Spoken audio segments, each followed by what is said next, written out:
Okay, so let's talk about a band that was absolutely brilliant, massively influential, and completely out of their minds. A band that literally invented the sound of hard rock and punk, all while the members were, and I'm not kidding, trying to physically harm each other on stage. This is the unbelievable story of the Kinks. And it all starts right here, not in some fancy studio, but with a frustrated teenager. It's 1964, and guitarist Dave Davies is just sick of how his little amplifier sounds. It's clean, it's wimpy, it's just not right. So what does he do? He does something totally impulsive. He takes a razor blade and just slashes the speaker cone to bits. And that one little act of vandalism, that single moment of chaos, well, that changed everything. It created this raw, fuzzy, distorted, and angry sound that no one had ever heard from a guitar before. And that sound was about to launch the Kinks into history. Which brings us to how they just exploded onto the music scene. Because when they finally unleashed that sound from that broken speaker, it wasn't just noise. It was a full-blown revolution. See, they funneled that revolutionary sound into their third single, You Really Got Me. And they built it around this thing called a power chord riff. Now, this wasn't just some catchy little melody. It was like a new language for the guitar. It was gritty, it was aggressive, and it was so simple that it became the literal blueprint for rock and roll for decades to come. And the world? The world went absolutely nuts for it. You Really Got Me rockets to #1 in the UK. It smashes into the top 10 in the US. This wasn't a slow build, folks. This was an overnight explosion. The Kinks had officially arrived, and they were loud. So with a giant hit on their hands, what do you do next? Well, you join the British invasion, of course. You take that aggressive new sound and you bring it straight to America. And they were not a one-hit wonder. Oh no, they kept cranking them out. All day and all the night, same powerhouse riff. Tired of Waiting for You, a bit of a softer touch, but still a huge hit. They were cementing their place as one of the most important bands out there. But behind the scenes, that raw aggression wasn't just for show. You know, the tension in this band was just getting completely out of control. Get this.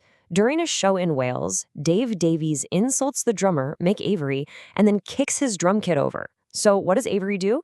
He grabs a piece of the kit, a hi-hat stand, and just knocks Dave out cold. He then fled the scene because he thought he'd actually killed him. Dave needed 16 stitches. This wasn't just rock and roll drama. This was a sign that things were about to go very, very wrong. And all that chaos was building to a tipping point. Their wild behavior, including a fight with a TV official, finally caught up with them. The American Federation of Musicians banned them from touring the United States for 4 years. I mean, just think about that. At the absolute peak of their fame, the Kinks get locked out of America. For pretty much any other band, this would have been a career-ending disaster. But for the Kinks, it just forced them to become something completely different. And the transformation was just incredible. Suddenly cut off from their American blues influences, they had no choice but to look inward, to look at home. Ray Davies, the main songwriter, just stopped trying to sound American. He started writing about what he actually knew, everyday English life. The raw guitar riffs got replaced with these witty stories and sounds from British folk and music hall. And you don't have to take my word for it. Here's Ray Davies himself, basically saying, "That's it. I'm done trying to be someone I'm not." He made a very conscious choice to embrace his Englishness in his lyrics and even in the way he sang. This is the moment the Kinks stopped being just a great rock band and became truly masterful storytellers. And the music that came out of this exile was just timeless. Songs like Sunny Afternoon, which was another #1 hit in the UK, and Waterloo Sunset, which people still call one of the most beautiful songs ever written. They were painting these vivid little pictures of English life. They were creating their own entire world, even if America wasn't listening. But the story doesn't stop there, not even close. After the ban was lifted, they went through this weird theatrical phase that didn't really sell a lot of records. By the late 70s, most people had written them off completely.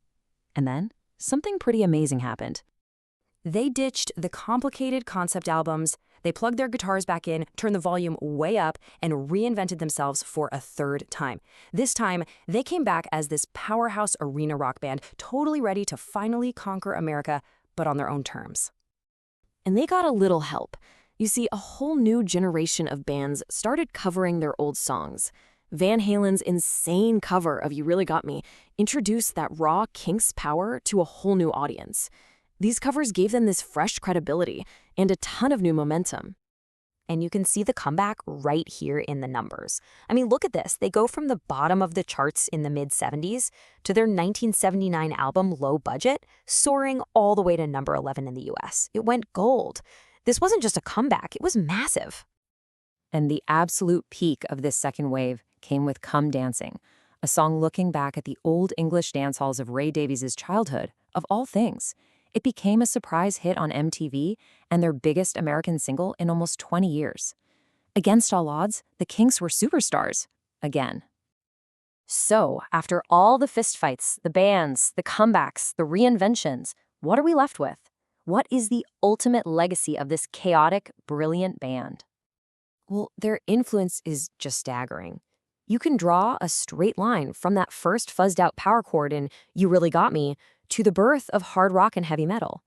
You can see their simple, aggressive energy as a direct blueprint for punk, and their proud, unapologetic Englishness that was the direct inspiration for the entire Britpop movement in the 90s. I mean, just look at this list of bands who say the Kinks were a major influence. We're talking about a who's who of rock and roll. From the pioneers of punk to the kings of Britpop, the Kinks' DNA is just woven into the very fabric of modern music. And in 1990, it all became official. The original four guys, despite all the bad blood over the years, were finally recognized for their monumental contribution to music. They took their rightful place in the Rock and Roll Hall of Fame. So that leaves us with this one last question. Were they the most influential band of their time, or just the most dysfunctional? And you know, maybe the real answer is you can't have one without the other.